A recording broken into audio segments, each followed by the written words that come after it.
नंतर आपण थेट जे रुग्णालयाबाहेर जातोय त्या ठिकाणी आरोपी अक्षय शिंदेचा मृतदेह पोहोचला आहे। अगदी थोड्याच वेळात शवविच्छेदन केलं जाईल।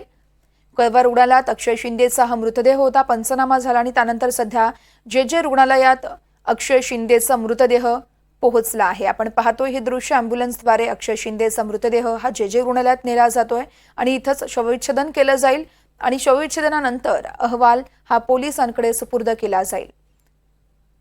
बदलापूर घटनेतील नराधम आरोपी अक्षय शिंदे आणि अक्षय शिंदेचा कालच संध्याकाळच्या सुमारास एन्काउंटर झाल्याचं बोललं जात होतं।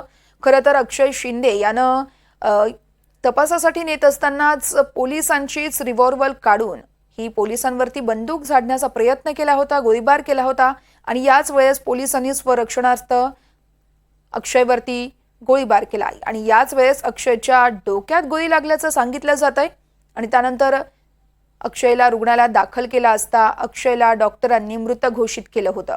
कळवा रुग्णालयात अक्षयचा मृतदेह नेण्यात आला होता। त्यानंतर आता पंचनामा करून सकाळच्या सुमारास अक्षयचा मृतदेह हा जे रुग्णालयाकडे रवाना झाला आणि अगदी थोड्या वेळात आपण ही दृश्य पाहतोय। अक्षय शिंदे याचा मृतदेह हा जे रुग्णालयात पोहोचला आहे। डॉक्टरांकडून यावेळेस शवविच्छेदन केलं जाईल आणि त्यानंतर संपूर्ण अहवाल हा पोलिसांकडे सुपूर्द केला जाईल। या सगळ्या घटनाक्रमानंतर विरोधकांनी देखील सडकून टीका केली आहे सरकारवरती, शिवाय सरकारकडून देखील वेळोवेळी स्पष्टीकरण दिलं जात आहे। आरोपी अक्षय शिंदेचा मृतदेह हा जे रुग्णालयात आणण्यात आलाय। या संदर्भात जुई जाधव आमच्या प्रतिनिधी आपल्याला अधिक माहिती देत आहेत। जुई,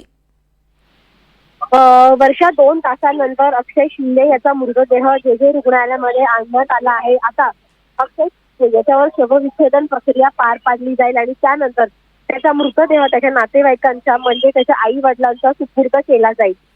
अक्षय शिंदे हा काल त्याला मृत घोषित करण्यात आलं होतं, मात्र कळवा रुग्णालयामध्ये तज्ञ डॉक्टर नसल्यामुळे त्याचं शवविच्छेदन हे जे रुग्णालयामध्ये केलं जाईल अशी तिथल्या डॉक्टरांनी माहिती दिली होती आणि त्याच पार्श्वभूमीवरती आता त्याचा मृतदेह हा जे रुग्णालयामध्ये दाखल करण्यात आला आहे। तर दाखल झाला आहे।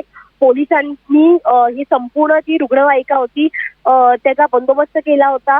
जे रुग्णालयाच्या बाहेर देखील पोलिसांचा मोठा फौजफाटा लावण्यात आला आहे। अक्षय शिंदे याच्यासोबत त्याचे आई वडील तर नव्हते, मात्र शवविच्छेदन केल्यानंतर त्याच्या आई वडिलांना त्याची बॉडी सुपूर्द केली जाणार आहे, त्याचा मृतदेह सुपूर्द केला जाणार आहे।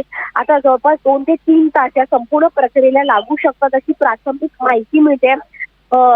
या शवविच्छेदन केल्यानंतर डॉक्टरांकडून अहवाल सादर केला जाणार आहे आणि त्यानंतर या अहवालानुसार अक्षय शिंदे याचा मृत्यू किती वाजता, कसा आणि नेमक्या कुठे कुठे गोळ्या लागल्या आहेत हे सगळं स्पष्ट त्याचा जेव्हा त्याची शवविच्छेदनाचा रिपोर्ट येईल तेव्हा स्पष्ट होईल। वर्षा, निश्चितच जुई, खूप खूप धन्यवाद तुम्ही दिलेल्या या सविस्तर माहितीसाठी।